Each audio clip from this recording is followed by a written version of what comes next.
നമസ്കാരം. തുടർച്ചയായ 12ാം ദിവസവും ഇറാനിൽ അമേരിക്കയുടെ ബോംബാക്രമണം നടന്നിരിക്കുകയാണ്. ചെറിയ വ്യോമാക്രമണമോ ബോംബാക്രമണമോ അല്ല, അതിശക്തമെന്ന് വിളിക്കാവുന്ന, ഭയാനകമെന്ന് വിളിക്കാവുന്ന തുടർച്ചയായ ബോംബാക്രമണങ്ങൾ തന്നെയാണ് ഇറാന്റെ പല നഗരങ്ങളിലേക്കും ഏതാണ്ട് ഒരേ സമയത്ത് നടന്നിരിക്കുന്നത്. അതിൻ്റെ അർത്ഥം ഇറാനെ അതിവേഗത്തിൽ നശിപ്പിച്ചില്ലെങ്കിൽ അപകടകരമാകും എന്ന കൃത്യമായ ബോധ്യം ട്രംപിന്റെ മനസ്സിലുണ്ട് എന്നു തന്നെയാണ്. അതായത് ഏതെങ്കിലും തരത്തിൽ ഒരു വെല്ലുവിളിയോ ഭീഷണിയോ മാത്രമല്ല ട്രംപിന്റെ ലക്ഷ്യം, മറിച്ച് ചുരുങ്ങിയ സമയത്തിനുള്ളിൽ പരമാവധി നാശനഷ്ടങ്ങൾ ഉണ്ടാക്കുന്ന വിധത്തിലുള്ള അതിഭയാനകമായ കടന്നാക്രമണം തന്നെയാണ് ഇറാനിലേക്ക് ട്രംപ് വിഭാവനം ചെയ്യുന്നത്. നോക്കുക, ഇറാന്റെ ടെഹ്റാൻ നഗരമല്ലാതെ ബുഷഹർ, അഹ്വാസ്, സിറിക്ക് തുടങ്ങിയ പ്രധാനപ്പെട്ട നഗരങ്ങളിലൊക്കെയും അമേരിക്കയുടെ തുടർച്ചയായ ബോംബിംഗ് ഉണ്ടാവുകയാണ്. അതായത് ഇറാനെ ഏകദേശം പൂർണ്ണമായി തന്നെ നശിപ്പിക്കും ഞങ്ങൾ എന്ന പ്രതീതി പുറം ലോകത്തിന് നൽകാൻ വേണ്ടിയാണ് ട്രംപ് നിരന്തരമായ ഈ ആക്രമണങ്ങൾ നടത്തുന്നത്. അതിലൂടെ ഹോർമുസ് കടലിടുക്ക് അമേരിക്കയ്ക്ക് പിടിച്ചെടുക്കാനാകുമെന്നും ഇറാനെ തങ്ങൾ മുട്ടുകുത്തിച്ചു എന്നും ഒക്കെയുള്ള വ്യാഖ്യാനങ്ങൾ വരുത്താനും ട്രംപ് ഈ ആക്രമണങ്ങളിലൂടെ ശ്രമിക്കുന്നുണ്ട്. പക്ഷേ ഇങ്ങനെയൊക്കെ ട്രംപിന്റെ നേതൃത്വത്തിൽ അമേരിക്ക കടന്നാക്രമണം നടത്തുമ്പോഴും എങ്ങനെയാണ് ഇറാൻ ഇതിനെ പ്രതിരോധിക്കുന്നത് അല്ലെങ്കിൽ ഇതിന് തിരിച്ചടിക്കുന്നത് എന്നുള്ളിടത്താണ് ഈ യുദ്ധത്തിൻ്റെ ഭാവി ഇരിക്കുന്നത്. ഇവിടെ ട്രംപ് എന്തൊക്കെ വെല്ലുവിളികൾ നടത്തി അമേരിക്ക ഏതൊക്കെ തരത്തിൽ ഇറാനെ ആക്രമിച്ചാലും അതിനെയൊക്കെ അതിജീവിച്ചുകൊണ്ടുള്ള വലിയ പ്രത്യാക്രമണങ്ങൾ ഇറാന്റെ ഭാഗത്ത് നിന്നുണ്ടാകുന്നുണ്ട് എന്നുള്ളതാണ് ഏറ്റവും പ്രധാനപ്പെട്ട കാര്യം. അമേരിക്ക എങ്ങനെയെങ്കിലും ഈ യുദ്ധത്തിൽ നിന്ന് തലയൂരാൻ പല വിധത്തിലുള്ള പ്രസ്താവനകൾ നടത്തുന്നുണ്ട്, പലതരത്തിലുള്ള ആക്രമണങ്ങൾ നടത്തുന്നുണ്ട്.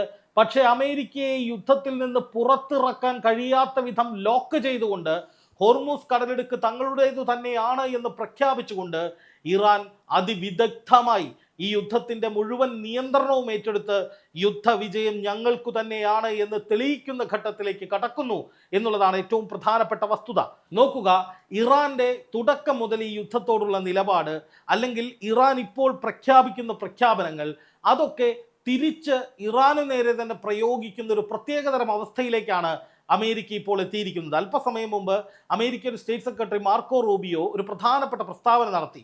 ഞങ്ങൾ ഇറാനു നേരെ ഇനി മുതൽ കണ്ണിന് കണ്ണ് പല്ലിന് പല്ല് എന്ന നയം സ്വീകരിക്കാൻ പോവുകയാണ് എന്ന്. നോക്കുക, ഈ നയം ആണ് തങ്ങളുടേത് എന്ന് ഇറാൻ നിരന്തരമായി പറഞ്ഞുകൊണ്ട് അമേരിക്കയുടെ ഓരോ ആക്രമണങ്ങൾക്കും അതിശക്തമായ പ്രത്യാക്രമണങ്ങൾ നൽകിക്കൊണ്ട് അമേരിക്കൻ സൈനിക കേന്ദ്രങ്ങളും വിമാനങ്ങളും ഒക്കെ തകർത്തുകൊണ്ട് അമേരിക്കയെ മുൾമുനയിൽ നിർത്തുന്ന വിധത്തിലുള്ള പ്രത്യാക്രമണങ്ങൾ നടത്തിക്കൊണ്ടിരിക്കുമ്പോൾ അല്ലെങ്കിൽ അതിൻ്റെ തീവ്രത ശക്തമാക്കിക്കൊണ്ടിരിക്കുന്ന അതേ സമയത്താണ് ഇറാൻ പറഞ്ഞുകൊണ്ടിരിക്കുന്ന ഒരു നയം അല്ലെങ്കിൽ ഇറാൻ മുന്നോട്ട് വയ്ക്കുന്ന ഒരു ആക്രമണ രീതി അല്ലെങ്കിൽ പ്രതികാരത്തിൻ്റെ രീതി അത് അതേപോലെ കടമെടുത്ത് അമേരിക്ക ഇറാനെ വെല്ലുവിളിക്കുന്നത്. എന്നാലോചിച്ച് നോക്കൂ, കണ്ണിന് കണ്ണ് പല്ലിന് പല്ല് എന്നതാണ് ഞങ്ങളുടെ നയമെന്ന് പറഞ്ഞുകൊണ്ടാണ് ഇറാൻ ഹോർമുസിലായാലും അമേരിക്കൻ സൈനിക കേന്ദ്രങ്ങളിലായാലും തുടർച്ചയായി ആക്രമണം നടത്തുന്നത്.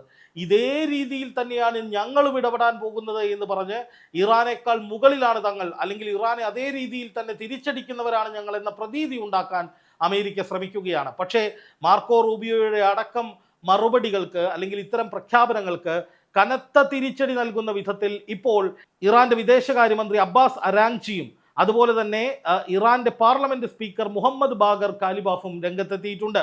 ഇനി ഇറാൻ മാത്രമായിരിക്കും ഹോർമുസ് നിയന്ത്രിക്കുക എന്നാണ് ഇറാന്റെ പാർലമെന്റ് സ്പീക്കറായിട്ടുള്ള മുഹമ്മദ് ബാഗർ കാലിബാഫ് പറഞ്ഞിരിക്കുന്നത്. അതായത് ഇറാന് ഹോർമുസ് കടലെടുക്ക് വിട്ടുകൊടുക്കാൻ ഒരു ലക്ഷ്യവുമില്ല, ഒരു താല്പര്യവുമില്ല എന്ന് മാത്രമല്ല, ഹോർമുസ് കടലെടുക്ക് ഇനി ഞങ്ങളുടേതു മാത്രമായിരിക്കും. നോക്കുക, 12ാം ദിവസം ഇറാനിലേക്ക് വലിയ ആക്രമണങ്ങൾ നടത്തി അമേരിക്ക ഹോർമുസ് കടലെടുക്ക് പിടിച്ചെടുക്കാൻ പോകുന്നുവെന്നും ഈ യുദ്ധത്തിൻ്റെ നേതൃത്വം ഏറ്റെടുക്കാൻ പോകുന്നുവെന്നും ഒക്കെയുള്ള തരത്തിൽ പാശ്ചാത്യ മാധ്യമങ്ങൾ ഇറാന് നേരെ നിരന്തരമായ കടന്നാക്രമണങ്ങൾ നടത്തുമ്പോൾ അല്ലെങ്കിൽ അത്തരം വിവരങ്ങൾ മാത്രം പുറത്തുവിടുമ്പോൾ ഇറാനിൽ സംഭവിക്കുന്നത് ഇറാന്റെ പാർലമെന്റ് സ്പീക്കറും അതുപോലെ തന്നെ ഇറാന്റെ വിദേശകാര്യ മന്ത്രിയും ഒക്കെ ശക്തമായ ഭാഷയിൽ അമേരിക്കയെ വെല്ലുവിളിക്കുകയാണ്.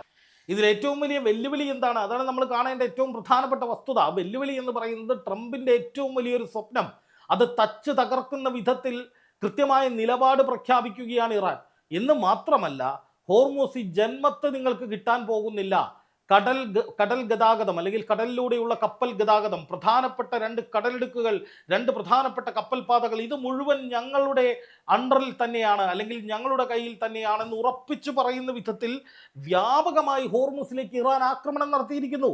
ഹോർമുസ് കടലിടുക്കിലൂടെ പോകാൻ ശ്രമിച്ച ഒരു എണ്ണക്കപ്പൽ ഇന്നലെയും ഇറാൻ തകർത്തു. അതായത് മണിക്കൂറുകൾക്ക് മുൻപ് ഇറാൻ തകർത്തു.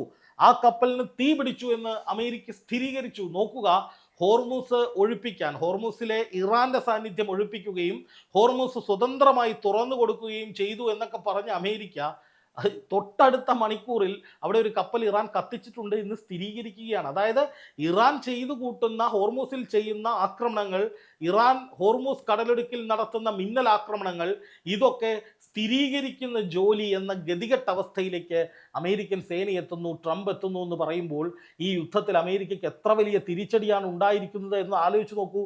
ഇപ്പൊ ട്രംപ് പറയുന്നത് എന്താണ്? നിങ്ങൾ അമേരിക്കൻ സൈനികരെ വധിച്ചാൽ, നിങ്ങൾ കപ്പലുകൾക്ക് നേരെ ആക്രമണം നടത്തിയാൽ അതിന് പകരമായി നിങ്ങളുടെ ആണവ പ്ലാന്റുകൾ ഞങ്ങൾ തകർത്തിരിക്കും, നിങ്ങളുടെ ആയുധ കേന്ദ്രങ്ങൾ ഞങ്ങൾ തകർത്തിരിക്കും, നിങ്ങളുടെ ഊർജ്ജ കേന്ദ്രങ്ങളും അതുപോലെ അടിസ്ഥാന സൗകര്യങ്ങളും ഞങ്ങൾ തകർത്തിരിക്കുമെന്നാണ് ട്രംപ് പറയുന്നത്.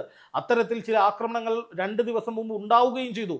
പക്ഷേ അതിന് തത്തുല്യമായ രീതിയിൽ ഗൾഫ് മേഖലയിലേക്ക് 12ാം ദിവസവും ഇറാൻ കടന്നാക്രമണം നടത്തുന്നതോടെ ട്രംപിന് ഇറാന് നേരെ ആക്രമണം നടത്തുന്നതിൽ ഒരു വലിയ ഭയപ്പാടുണ്ടായിരിക്കുന്നു. അതായത് ഇറാൻ്റെ ഈ പറയുന്ന സെൻസിറ്റീവായിട്ടുള്ള പ്രദേശങ്ങൾ, ജനവാസ കേന്ദ്രങ്ങൾ, ആണവ കേന്ദ്രങ്ങൾ, ഇതൊക്കെ ആക്രമിച്ചാൽ ഗൾഫ് മേഖലയിലെയും അടിസ്ഥാന സൗകര്യങ്ങൾ അടക്കം ഉള്ളവ ആക്രമിക്കപ്പെടുമെന്ന ഭീതി ട്രംപിനുണ്ടായിട്ടുണ്ട്.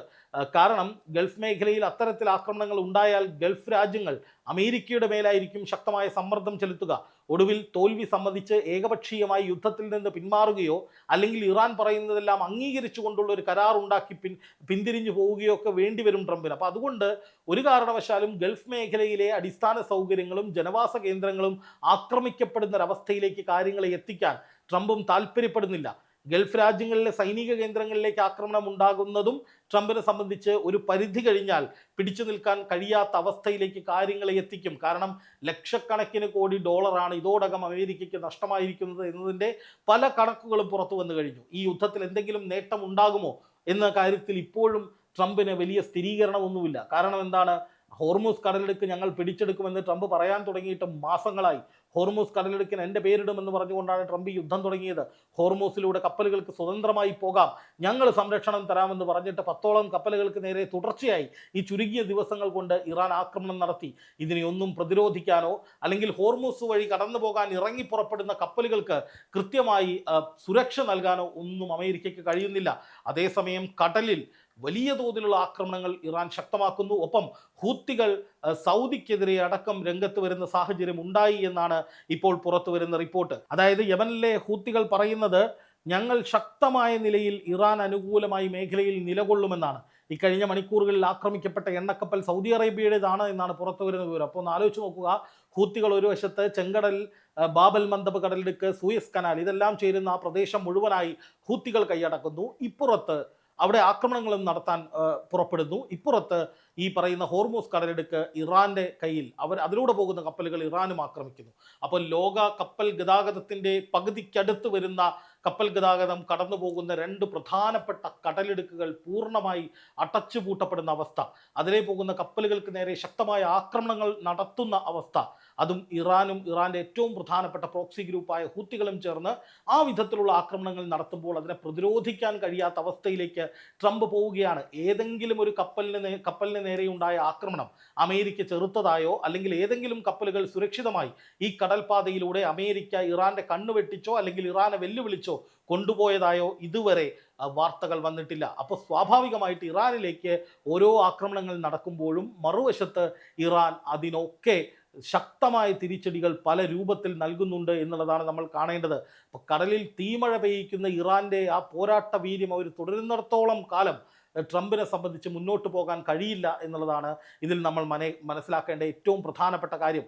ഈ യുദ്ധം എങ്ങനെയെങ്കിലും അവസാനിപ്പിച്ച് ഹോർമുസ് തുറന്ന് സർവ്വ പ്രശ്നങ്ങളും പരിഹരിക്കാനായിട്ട് ട്രംപ് ശ്രമിക്കുന്നുണ്ട്. ട്രംപിൻ്റെ പ്രശ്നപരിഹാരം എന്ന് പറയുന്നത് ഹോർമസിൽ തങ്ങൾക്ക് കൂടി ഇടപെടാൻ കഴിയണമെന്നുള്ളതാണ്. എങ്ങനെയായാലും ഈ യുദ്ധം ഇങ്ങനെ മുന്നോട്ട് പോകുന്ന അമേരിക്കയ്ക്ക് വലിയ സാമ്പത്തിക നഷ്ടമുണ്ടാക്കുന്നു. അതുപോലെ തന്നെ വലിയ തോതിൽ കപ്പലുകൾക്ക് നാശനഷ്ടമുണ്ടാകുന്നു. ഗൾഫ് രാജ്യങ്ങളിലേക്ക് വലിയ നഷ്ടമുണ്ടാകുന്നു. ഇതിൻ്റെയൊക്കെ ഉത്തരവാദി എന്ന നിലയിൽ ട്രംപ് കോർണർ ചെയ്യപ്പെടുന്നു എന്നുള്ളതാണ് ഏറ്റവും പ്രധാനപ്പെട്ട കാര്യം. ലോകശക്തിയായ അമേരിക്കയുടെ തലവനായിട്ടുള്ള ട്രംപ് വിചാരിച്ചിട്ട് ഇറാൻ എന്ന് പറയുന്ന അവർ ചെറിയ ശക്തി എന്ന് പറഞ്ഞ് കളിയാക്കി പോകുന്ന ഒരു രാജ്യത്തിന് മുന്നിൽ കീഴടങ്ങേണ്ടി വരുന്ന അവസ്ഥ, അല്ലെങ്കിൽ അവരുടെ ആക്രമണങ്ങൾ മേടിച്ചു കൂട്ടേണ്ട അവസ്ഥ, അത് ട്രംപിനെ സംബന്ധിച്ച് വലിയ തിരിച്ചടി തന്നെയാണ്. ഈ യുദ്ധം 12ാം ദിവസത്തിലെത്തി നിൽക്കുമ്പോഴും പറയാനുള്ള ഏറ്റവും പ്രധാനപ്പെട്ട ഒരു കാര്യമെന്ന് പറയുന്നത്, ഈ യുദ്ധം അവസാനിപ്പിക്കണമെങ്കിൽ അല്ലെങ്കിൽ അവസാനിക്കണമെങ്കിൽ ഇറാൻ വിചാരിക്കണമെന്നുള്ളത് തന്നെയാണ്. ആക്രമണത്തിലൂടെ, അടിച്ചമർത്തലിലൂടെ അല്ലെങ്കിൽ അധിനിവേശത്തിലൂടെ ഇറാനിലേക്ക് കുറേ ബോംബുകൾ മണിക്കൂറുകളോളം ഇട്ടു എന്നുള്ളത് കൊണ്ട് ഈ യുദ്ധം അവസാനിക്കുമെന്ന് ഒരിക്കലും കരുതേണ്ട എന്ന പാഠം തന്നെയാണ് ഇറാൻ 12ാം ദിവസവും നൽകുന്നത്. ഹോർമൂസ് പൂർണ്ണമായി ഞങ്ങൾ പിടിച്ചടക്കിയെന്ന് ഔദ്യോഗികമായി തന്നെ ഇറാൻ പറയുന്നു. ഒപ്പം ഞങ്ങളെ ആക്രമിക്കുന്ന അതേ രീതിയിൽ തന്നെ ഞങ്ങൾ തിരിച്ചാക്രമിക്കുമെന്ന് ഇറാൻ മുന്നറിയിപ്പ് നൽകുന്നു. അതിനൊപ്പം ഹോർമൂസ് കടലിടുക്കിന് പുറമെ ചെങ്കടൽ കൂടി ഇറാന്റെ കൺട്രോളിലേക്ക് വരുമ്പോൾ ട്രംപിന്റെ പിടിവിട്ടു പോകുന്നു എന്നുള്ളതാണ് യാഥാർത്ഥ്യം. തന്ത്രങ്ങളൊന്നും ഏശുന്നില്ല, ആക്രമണങ്ങളൊന്നും വിലപ്പോകുന്നില്ല. വെല്ലുവിളികളും ഭീഷണികളും ഒക്കെ വെള്ളത്തിൽ വരച്ച വര പോലെ ഇറാൻ പുച്ഛിച്ചു തള്ളുന്നു. അതിനപ്പുറം ഒന്നും ചെയ്യാൻ കഴിയാതെ നെട്ടോട്ടമോടുന്ന, ഈ പ്രശ്നം പരിഹരിച്ച് തലയൂരാൻ വേണ്ടി പെടാപ്പാടുപെടുന്ന ട്രംപിനെയാണ് കാണാൻ സാധിക്കുന്നത്. യുദ്ധം തുടങ്ങി വെച്ച ഇസ്രായേൽ തന്ത്രപരമായി യുദ്ധത്തിൽ നിന്ന് പിന്മാറി എന്നുള്ളതും കാണാതിരുന്നുകൂടാ. ആദ്യഘട്ടത്തിൽ നെതന്യാഹുവിൻ്റെ വലിയ പിന്തുണ, ഇസ്രായേൽ സൈന്യത്തിൻ്റെ വലിയ പിന്തുണ അമേരിക്കയ്ക്ക് ഉണ്ടായിരുന്നു. പിന്നീട് അമേരിക്ക മാത്രം നടത്തുന്ന യുദ്ധം എന്ന നിലയിലേക്ക് ഇത് ട്രംപിൻ്റെ തലയിലേക്ക് വെച്ചുകൊടുത്ത നെതന്യാഹു അവിടുത്തെ ആഭ്യന്തര വിഷയങ്ങളിൽ ചുറ്റിത്തിരിയുകയാണ് എന്നതും ട്രംപിന് കനത്ത തിരിച്ചടിയാണ്. അതുകൊണ്ടാണ് ഞാൻ ആദ്യമേ പറഞ്ഞത്, വലിയ നെട്ടോട്ടമാണ് നടത്തിക്കൊണ്ടിരിക്കുന്നത് ട്രംപ്. അതേസമയം നിലപാടിൽ ഉറച്ച് ടാർഗറ്റുകൾ വർദ്ധിപ്പിച്ചുകൊണ്ട് ശക്തമായ കടന്നാക്രമണം ഇറാൻ നടത്തിക്കൊണ്ടിരിക്കുന്നു.